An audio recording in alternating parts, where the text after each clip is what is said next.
Hello, welcome to Module 2, Setting the Scene, Fiction and Screenwriting.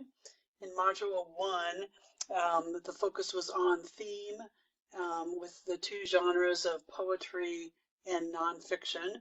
This week, we're going to focus on setting and the genres of fiction and screenwriting. The reason that we're covering the four genres is because in Module 3, you're going to be picking one of those four to use as your genre for what you write the rest of the course in terms of working toward the final project. You'll be writing a draft, running it through a workshop with your classmates, getting feedback from the instructor, revising that, and then submitting it for the part one of the final project in Module 7. But first we have to learn about the four genres and what they are, what they're not, how they're different from each other, how they're similar. So that's continuing here in Module 2. So we will take a look at Module 2's assignments as well as some information about completing the work. So as you're on the main page and scrolling down, you'll always begin with the introduction where there's a listing of the focuses for this week. And as I mentioned previously, it's setting and fiction and screenwriting. And we'll also do some brainstorming in one of the assignments for potential writing topics across all four genres so that you'll have a little bit of help thinking about the choice that you're going to make next week in Module 3. The module overview, and this will be the first week that you'll complete the module overview by doing work in feedback fruits. And there's information here under the instructions if you need to learn more about how that works, how this tool works. So be sure and take a look at that. Remember that the grades are not automatically transferred to your Brightspace gradebook. Those are published by the instructor after the midnight Sunday deadline. If you ever have to do a feedback fruits assignment late, you will need to inform the instructor by email that you have in fact completed that so that I can publish that late work with the 10% late submission deduction. When you work in feedback fruits, you'll open the document or the video. There will be questions for you to answer. You'll answer those and that completes the assignment. And it's pretty automatic. If you have any problems with it technically, rather than emailing me or emailing SNHU's help desk, you need to contact Feedback Fruits directly. And there's information in the instructions about doing that.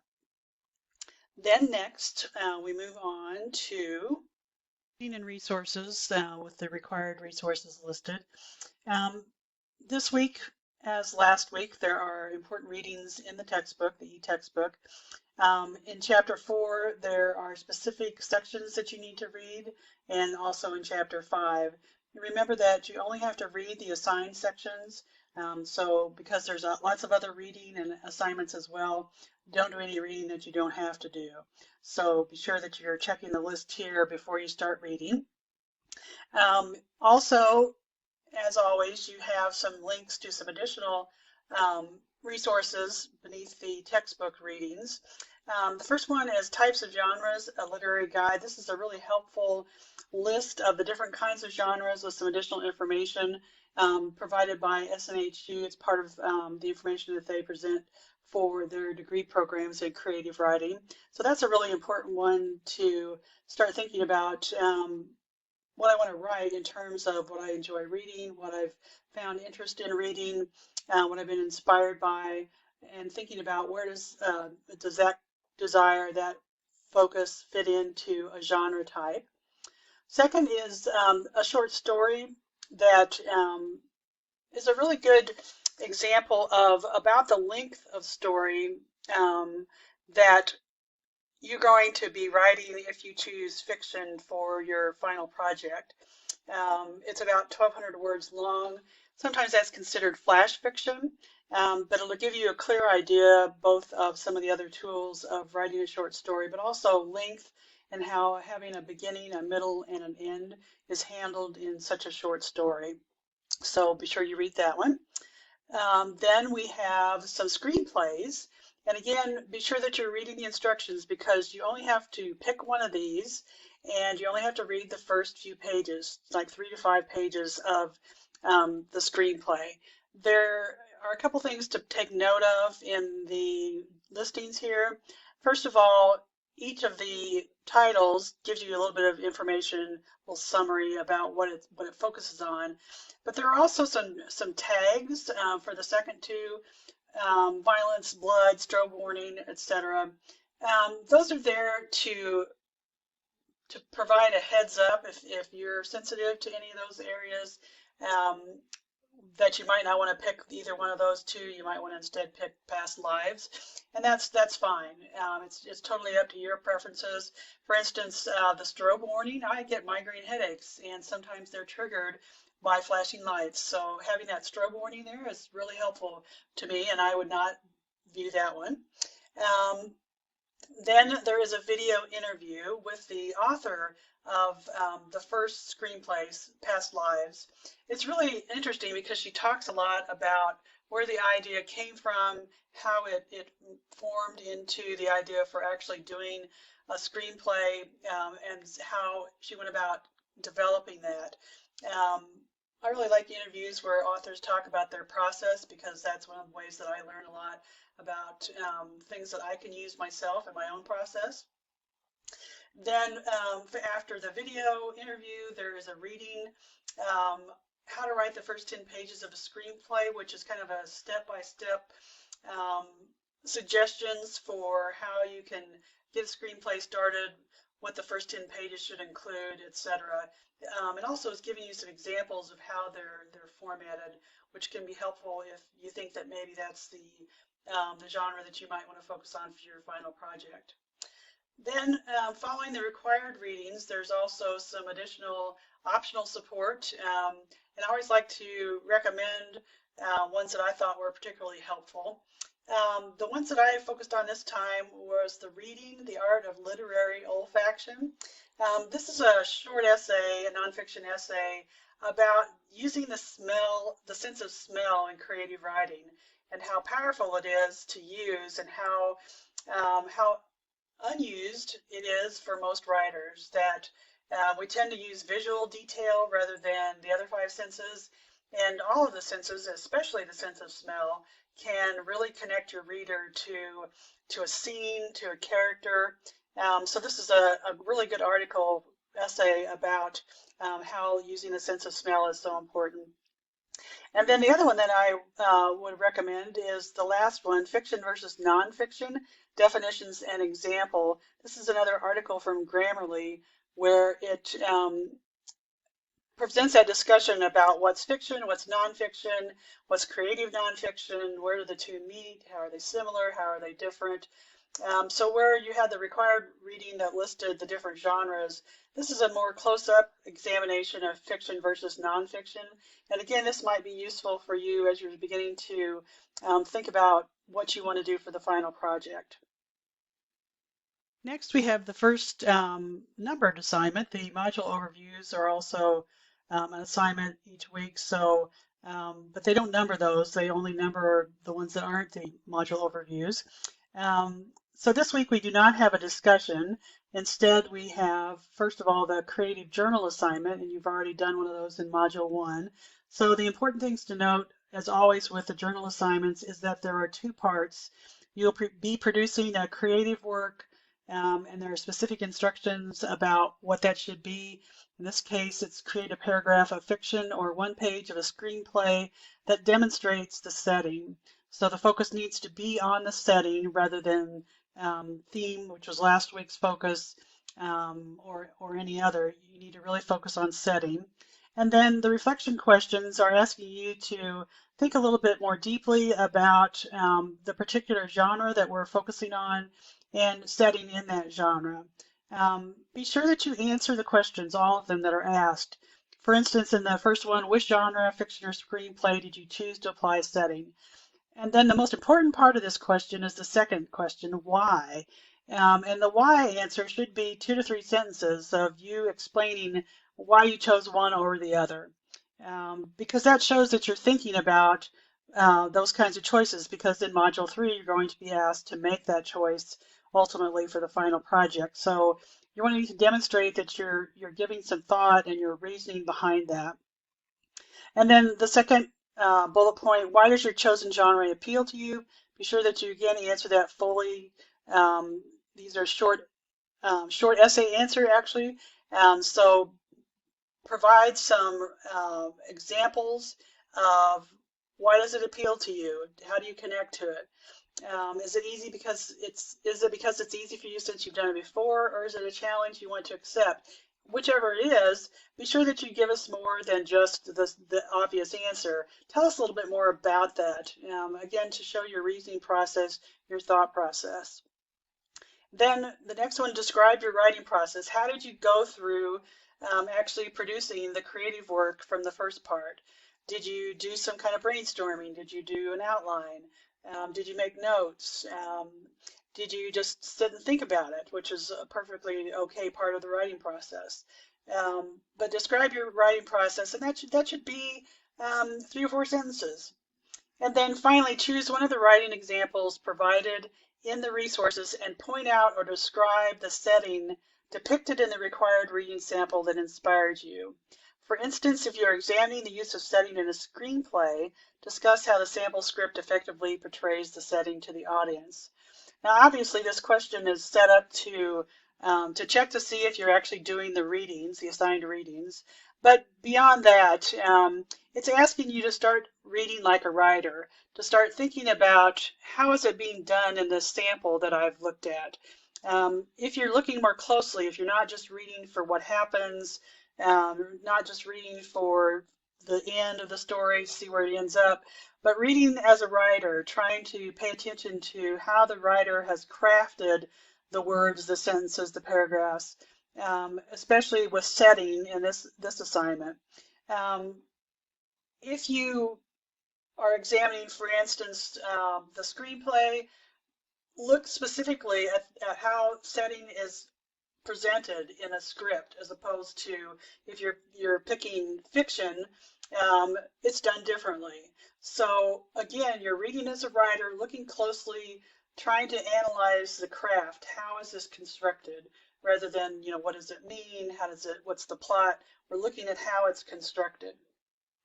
And as always, you should click on the guidelines and rubric to get additional information, and you'll find that the prompt and the information about under the prompt will be the same for every creative journal that we do. But it's also a really good idea to review the grading rubric each time. My rule of thumb for students is that if you read what's in the exemplary column and make that your goal, that your submission is described by what's in the exemplary column, that will earn you higher points. If it's doing things less than the exemplary column, if the proficient column, the needs improvement column are closer to describing your submission, then you probably want to work a little bit harder, because you want to fully benefit from what we're learning in this class, what we're practicing. The third of our assignments for Module 2 is 2-2 brainstorming assignment. And you'll need to start by clicking on the guidelines and rubric. And that takes you to a page that has much more extensive information about the assignment. First of all, we're thinking about writing as a process, and just as in writing a research essay for Southern New Hampshire, we introduce a writing process that includes pre-writing along with the other stages of the writing process. And pre-writing is also a tool for creative writing. And one of the things that writers sometimes do is to brainstorm on a topic or an idea that they have, to start putting some ideas down on paper or on the screen, to have something to work with, to then later make some choices with what they've brainstormed, the information that they've come up with. So that's what this assignment is basically having you do. It's part of the preparation for Module 3, where you're going to choose one of the 4 genres to work towards your final project. So the important thing to do, first of all, is to read this entire page because there's very specific information about what this assignment is focused on and what exactly it is that you're supposed to do. I'm not going to take the time to do that now because I know that you all can read and are wanting to do your best possible work for this submission. What's important for me to note is that you're not just going to pick one of the categories. You're going to do this for all four. So you're going to have four sections. And for each section, poetry, nonfiction, fiction, and screenplay, you're going to do everything that's listed under that heading. So under conflict poetry, you're going to do two things under the description of sensory details or vivid imagery that help convey conflict in a poem. We're focusing on conflict because it's such an important part of effective writing. When we read a poem, a story, a screenplay, and even nonfiction, usually there's a tension, which is what pulls us forward as readers. And so tension comes from conflict between characters and their situation. So that's part of what we want to consider when we're thinking about which genre we want to use. So for each of the four genres, there is some information under the heading that will help you get started on this brainstorming process. My suggestion is that you do one at a time. Give yourself plenty of time to just write down whatever comes to mind. That's what brainstorming is. Sometimes we brainstorm alone. Sometimes we brainstorm with others. This time you're doing it alone, so it can be helpful to have a piece of paper where you're just listing things randomly, do it on a computer screen. But you want to do it again for each of the sections, being sure that you're reading the described information first, because for example, in conflict nonfiction, it's asking you to look first at an internal conflict and then an external conflict. There are definitions of what each of those are included. Same is true with fiction. And then screenplay is different, so be sure that you're reading all the categories again. Under screenplay, we've got internal conflict, external conflict, visual imagery, and dynamic descriptions. Screenplay is the only one where dynamic descriptions come into play. So this assignment could take you a while. So as I'm always trying to encourage you to manage your time well during the week. That's why I encourage you to look at the announcements, at the module assignments, view this video as early in the week as you can so that you can plan ahead. Students do their best work when they have adequate amounts of time and if they spread it out over the week, if at all possible. So reading assignments ahead of time, thinking about how long this is going to take you, listening to your instructor's heads up that this one's going to take you a while, and that this should be done after you've done the readings. So you've probably noticed that there's a considerable amount of preparation in the required resources section of each module, reading, watching videos, etc. And those are in preparation for doing the assignments. So they really do need to be done before the assignments, or you're not going to know what things like dynamic descriptions are when you're trying to brainstorm about screenplay conflict. It's pretty hard to fake these kinds of things, so you have to do the reading and the preparation through the links that are provided. Finally, follow the what to submit instructions for every assignment. It's pretty standard that they should be double-spaced, 12-point Times New Roman font, 1-inch margins, but this assignment should be organized so that there are 4 sections, one for each genre. Why? Because that helps you to make sure that you're providing everything that's asked for. My suggestion is that you do the brainstorming and then you go back and use what's here on the screen as sort of a checklist to make sure you've actually done the things that are listed under each genre. Secondly, you want to make this easy for your instructor to grade. If I can't tell what's what, I'm not going to spend a lot of time trying to figure that out. it's important for you to present your work in such a way that the instructor can easily tell what goes to what part of the assignment. 4 sections should directly correlate the order of things that are listed under each genre. Those all should follow the list that's here on the screen so that it's easy for me to grade. It's easy for me to see what you have done to make sure that you've done what the assignment asked you to do. And again, review the rubric, um, reading, in this case, the proficient column to see that for each of the genres you have done the things that are described in the proficient column. And if you note, the descriptions in the proficient column directly correlate with the information under each of the genre headings. So this again can be used as a checklist to make sure that you have provided everything that the assignment asks for. This week will be the first week also that you'll be receiving information on grading. You'll get graded work, I'll get graded work completed, and be sure that you review the feedback when it becomes available. I try to get through them as quickly as I can because I know that you're always anxious to find out how you're doing. If you're not familiar with how to access the feedback, I just wanted to show that to you really quickly in case there's students that are new to Southern New Hampshire, or there are a few students who this is their first class at Southern New Hampshire. So at the top of our course webpage, there's the help. Click on that and then click on student tutorial videos.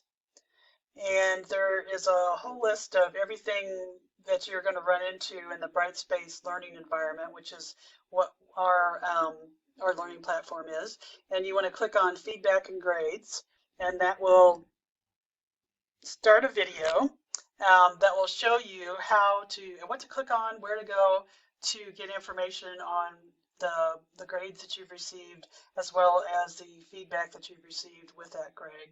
So be sure that you're doing that in a timely fashion. It's really helpful to do it as soon as it becomes available, because sometimes it will be useful in the assignments that you're working on for the current week.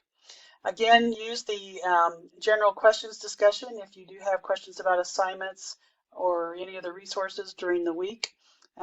If it's something directly related to grading or a personal situation, then you would want to email me. I'm always glad to help. Then remember that you can ask questions during the week with the general questions discussion. And if you have general questions about the assignments or the resources, use that discussion. If it's something directly related to grading or a personal question or situation, then you would want to directly email me.